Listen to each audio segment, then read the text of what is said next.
Well, good morning, everybody here and everybody in Zoom land.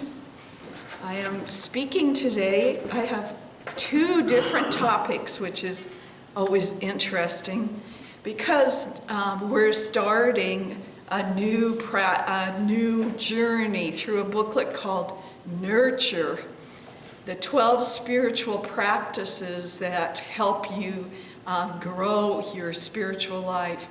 And I was quite taken with this booklet, even though I felt like I am a master of most of the practices.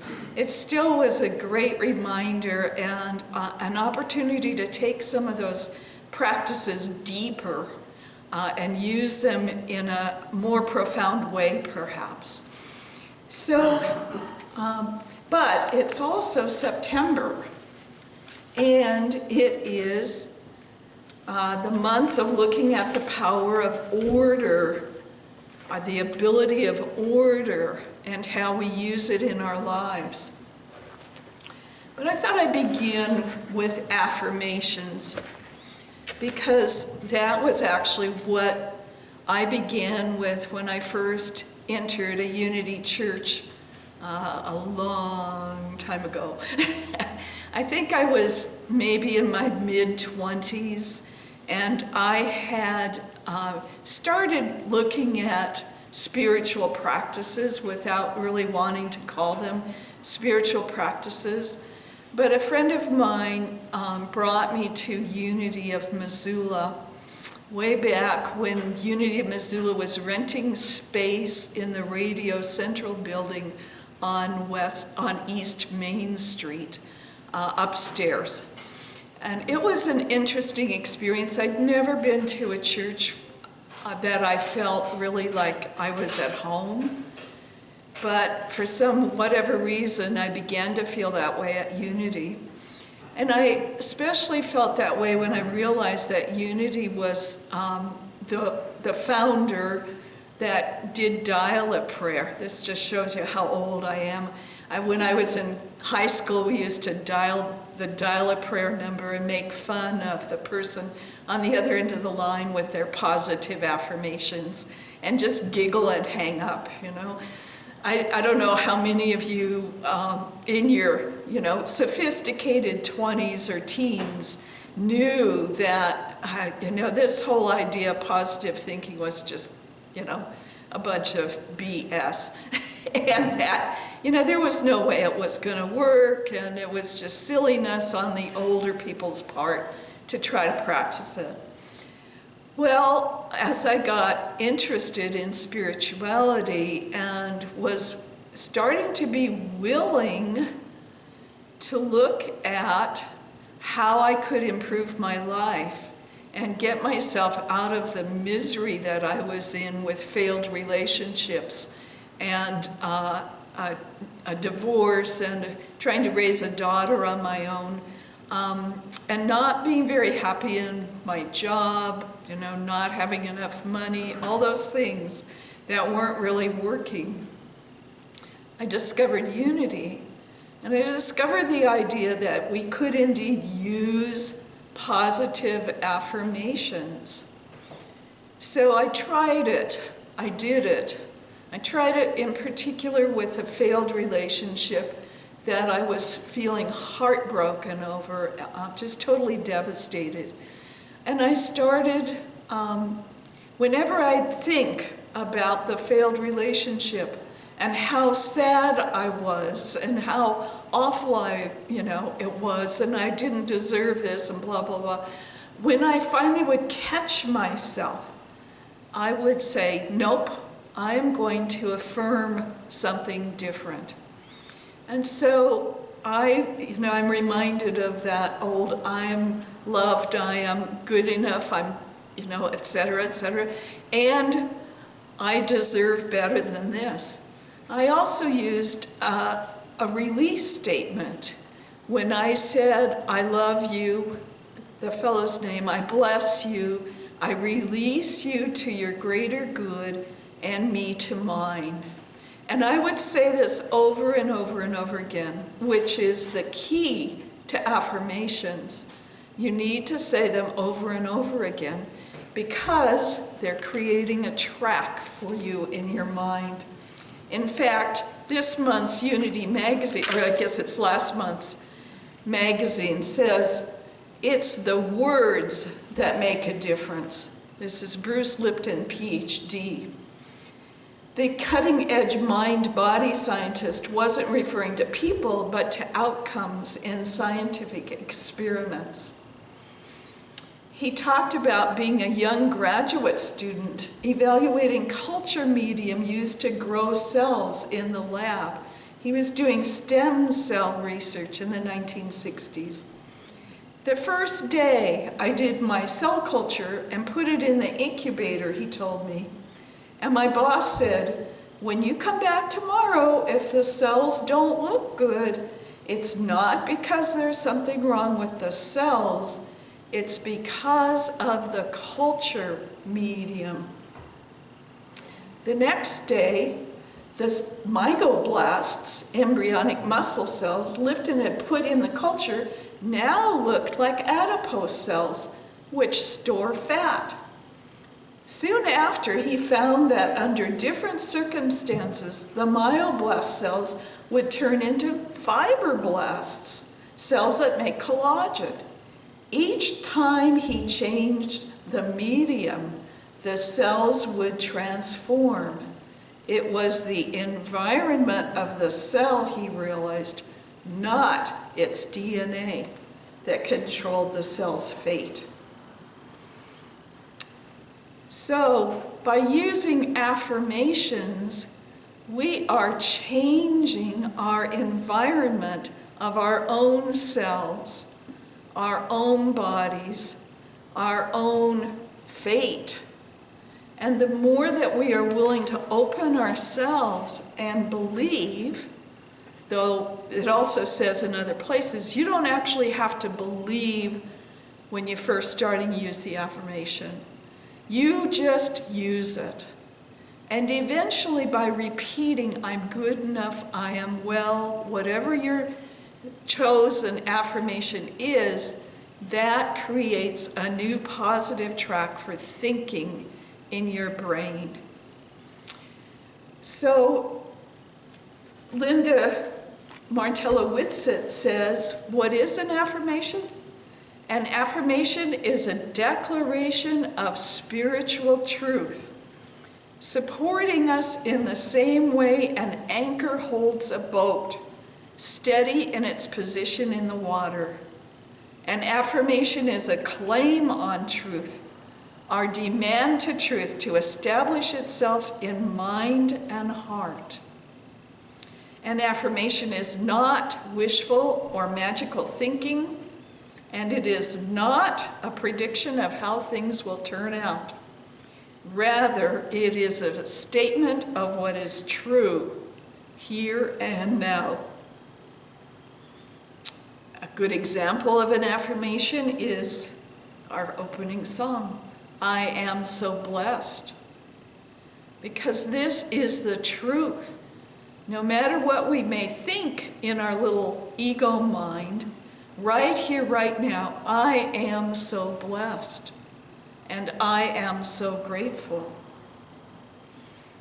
Another affirmation from Linda Martella-Whitsett, divine life is my true state of being. Divine life is my true state of being. And we can use this no matter what the state of our physical being is, because we know the truth is divine life. The spark, the soul within us, is the truth of who we are. Some more affirmations. God is my source. It's a good one to use when you're feeling like your money doesn't go quite far enough or worrying about how you're going to make it. To turn it over and say, God is my source. I am open and receptive to unthought of prosperity coming into my life now. I've been amazed at the unheard of sources of prosperity that come into my life when I am willing to remember my prosperity does not have to come from this particular limited little source, but it comes through the source that is the God presence.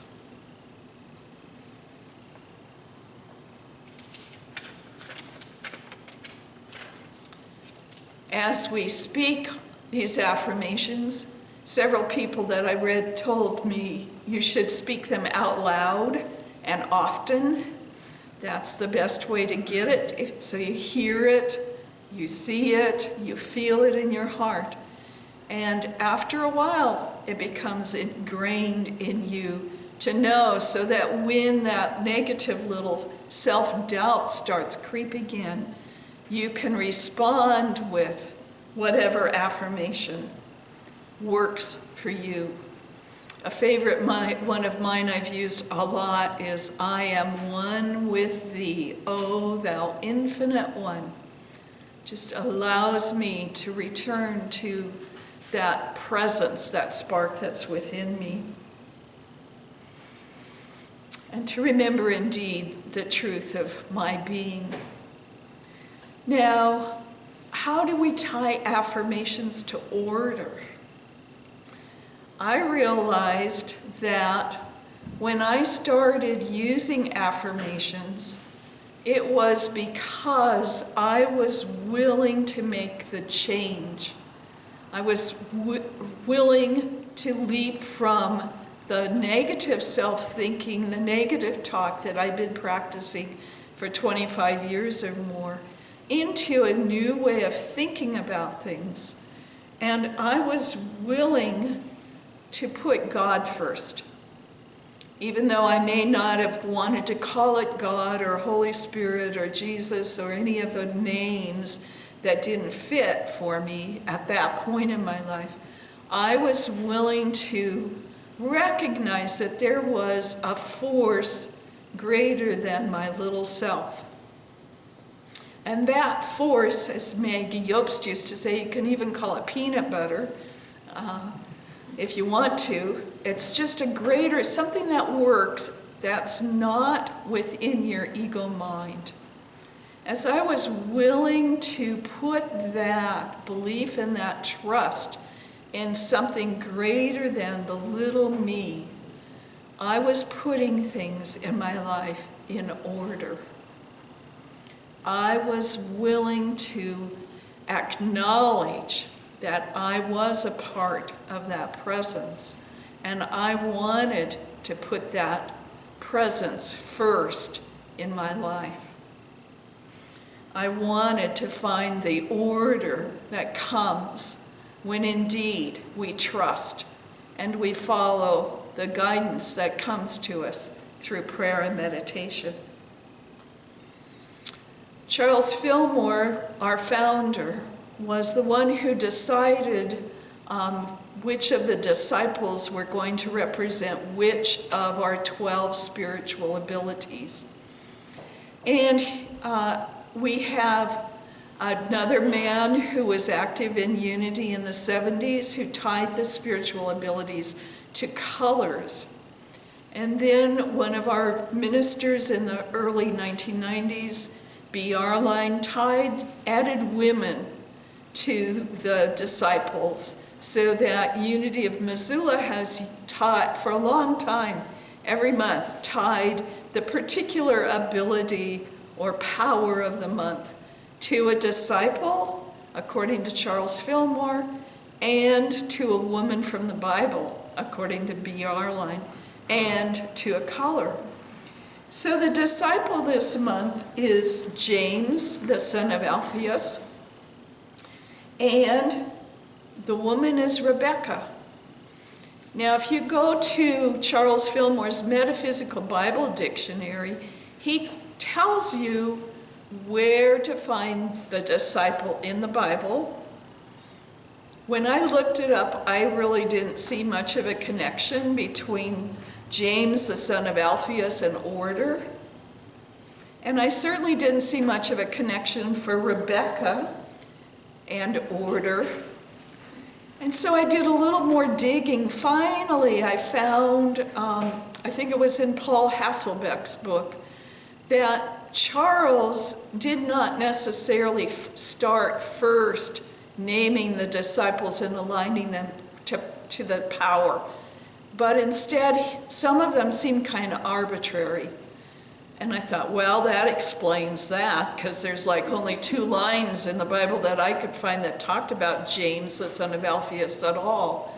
And Rebecca, her metaphysical definition is tying firmly, captivating, and great beauty.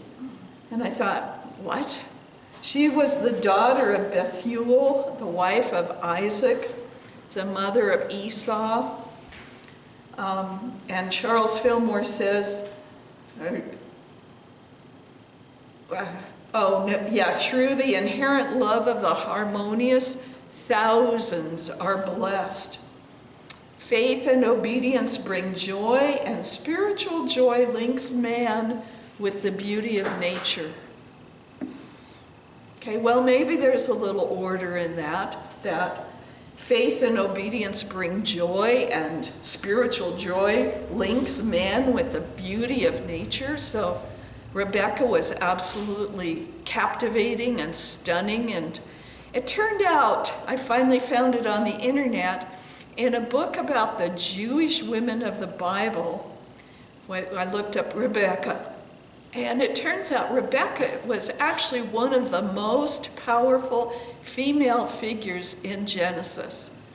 She was so powerful that when her sons talked about where they lived, they said they lived in the tent of Rebecca. They did not say that they lived in the tent of Isaac, but in the tent of Rebecca. Rebecca had hundreds of, perhaps thousands of people in the communities that knew her as generous and kind.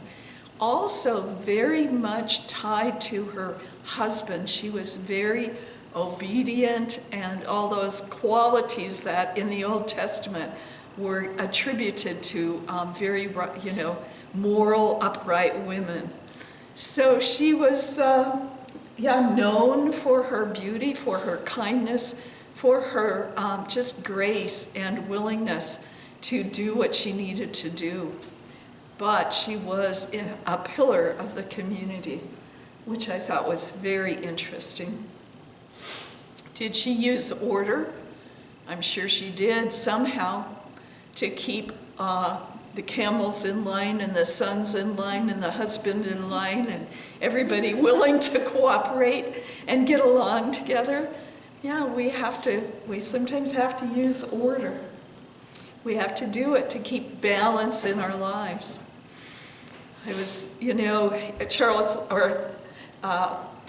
Paul Hasselbeck's book about the abilities, the powers, power up. He talks about order, how you have to keep a balance between, not enough order where your life is all chaos. And I don't know about some of you, but I have little places in my house where there's a lot of chaos, and it could be a lot straighter. But you want to keep a balance between that and obsessive compulsive disorder, where everything must be in its place and you are absolutely devastated if things are a little bit out of alignment. So again, it's a matter of keeping balance, and that's what order is all about. We can help us find order by using affirmations. Another book that I really have appreciated through the years as I've discovered the 12 powers, studied more of the 12 powers, is this one called 12 Powers in You, which is out of print, unfortunately. But it has a whole chapter, 12 chapters. This one is about order, the power of order. And a couple of the stories in the chapter about how to use order in your life actually use affirmations. So it was wonderful to be able to tie it together. This one story I thought was really good was about a woman who was very fearful. She was a single mom. She says, "Sometimes I am home alone at night and I hear every little bump and creak around the house. I can let my imagination run wild and scare myself. Personal protection is one of the top concerns the majority of people have reported." One night, this woman heard someone in the yard outside her house obviously trying to steal the lawnmower. She immediately turned on all the lights outside and around the house and scared the person away. Although she had averted the robbery, her anxiety about being home alone with the girls heightened dramatically. Friends in the neighborhood gave her various suggestions like get a gun, get a big dog, a house alarm system, and so on. But she was a very creative and deeply spiritual person. She decided to create a stained glass window sticker with a simple message: "This house is protected by God." She placed this window sticker by her front door and by the back door. And each day as she walked into her house, she affirmed in her mind the statement, "This house is protected by God." This initiated a shift in the way Pat began to feel as she put the thought of God's protection first and foremost in her mind. The ordering of Pat's thoughts in this way brought her calmness and confidence, which radiated throughout the home to her children. Pat never had another attempted robbery, and she uplifted her whole neighborhood by giving stickers to all of her friends. And each person created a divine sense of protection by ordering their thoughts to think of the loving presence of Spirit as protecting their house. This house is protected by God. We can even use that. My life is protected by God. I am protected by God. I am so blessed.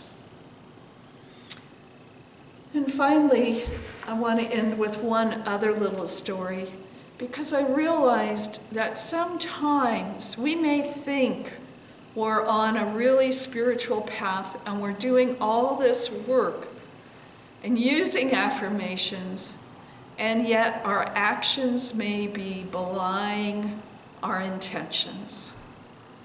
I realized this probably after I'd been working with Unity and affirmations for at least 10 years or more, and I'd met Tom and brought him into my life, but I was still going to work and participating in a wonderful practice of sarcasm and belittlement.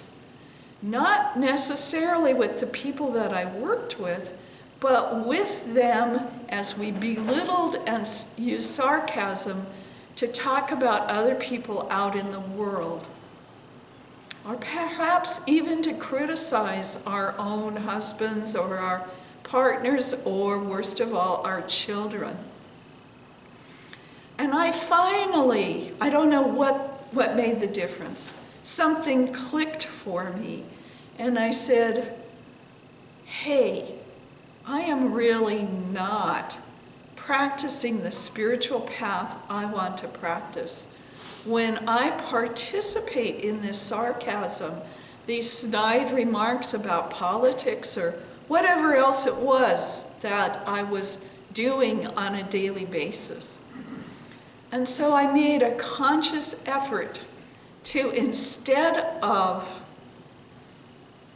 talking about my kids in a negative way, to instead think of them as the child of God. Perfect and perfecting, I think, is what was going on at that point in our lives, that they are perfect exactly as they are, and they are perfecting as they grow and learn. And so this story is a little bit about that. It was interesting because just yesterday I heard a story on NPR about using awards, how companies use awards to motivate their employees, and they give people awards that tell them, oh, Employee of the Month, or you did a great job at such and such, we're going to give you this plaque, and we're going to, have a little ceremony where we award you this. And they actually did a scientific study whether people responded to the awards better than they responded to a monetary award. And believe it or not, they found that for the most part, people respond better with an award that's given in front of their peers, because that is something that speaks to the heart. The money is nice, yes, but you usually don't get that in front of a whole bunch of other people. And if you do, it kind of, it defeats the purpose in it. It maybe instills a sense of jealousy or envy or resentment that you got the money and they didn't. But an award is different. It comes at a different level.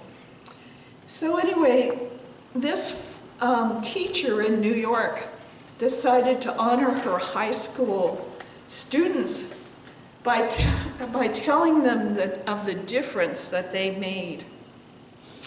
She presented each one of them with a blue ribbon imprinted with gold letters, which read, "Who I am makes a difference." She gave each one of the students a ribbon for themselves, "Who I am makes a difference," and another ribbon for them to give to someone else that they recognized as being important and able to make a difference. So one of these young students presented a ribbon to a junior executive who had helped him with career planning.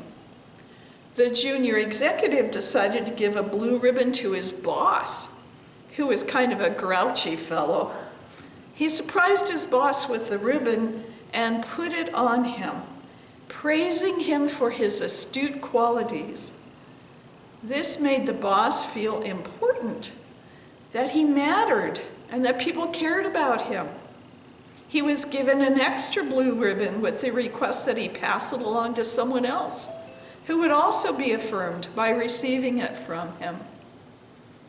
So the boss decided to give this ribbon to his teenage son, who he had not been paying much attention to and who had become increasingly distant. When he went home, he knocked on his son's bedroom door. His son yelled through the door, "Yeah!" and wondered what his dad wanted.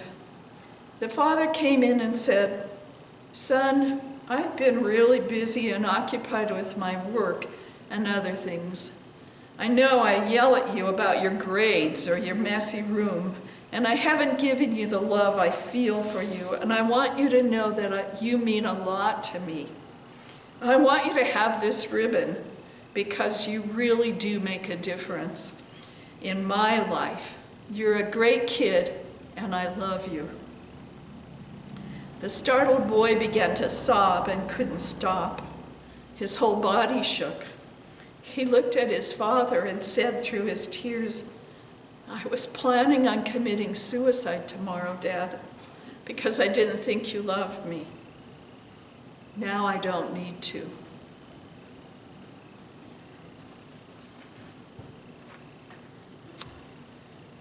So never forget that you make a difference. You make a difference in the lives of everyone that you connect with. Even just a smile in the grocery store behind your mask. People can tell you're smiling through your eyes, through your kind deeds, through your love. The way you make a difference is to remember the order. Put God first, and remember that I am a blessing to the world. I am so blessed.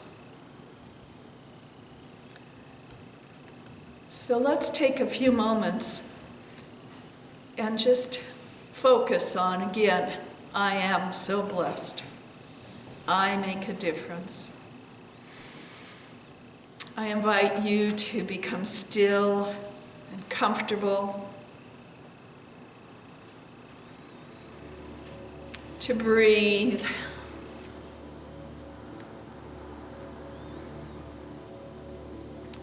and to let those words come into your mind. I am so blessed. I am so grateful. I make a difference. You don't need to completely still your mind and block out all other thoughts, because sometimes those other thoughts are coming to us to tell us where we will make a difference or where we are making a difference. But just return again and again to I am so blessed.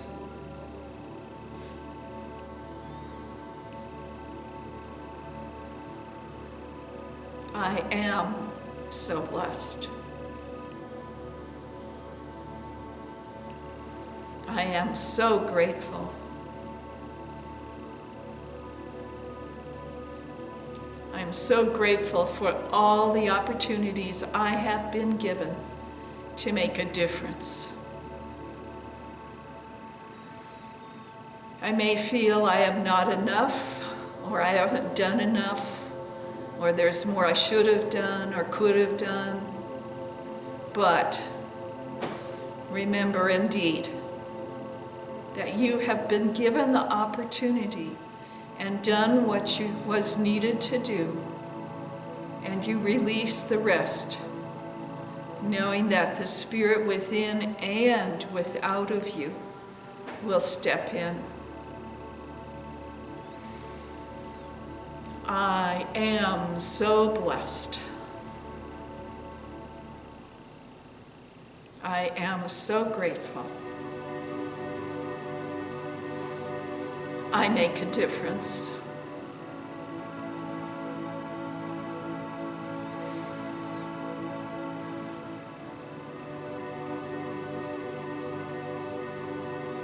And if you like, you may now think of someone else in your life that has brought you great opportunities that perhaps you've not always appreciated. And say to them, indeed, you are so blessed.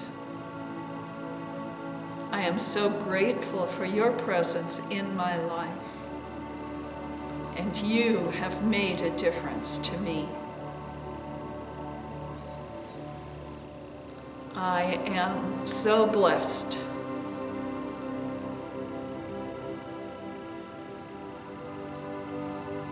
I am so grateful.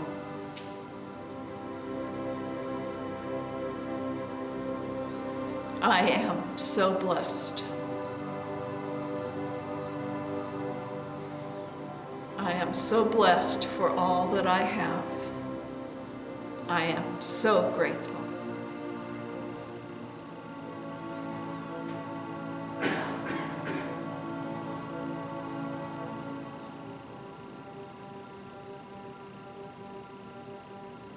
I am so blessed. And one more time, I am so blessed. Breathe in again and release, returning to the room, returning to the computer screen, returning to our lives, knowing that this is the truth of who we are. We are so blessed, and we are grateful.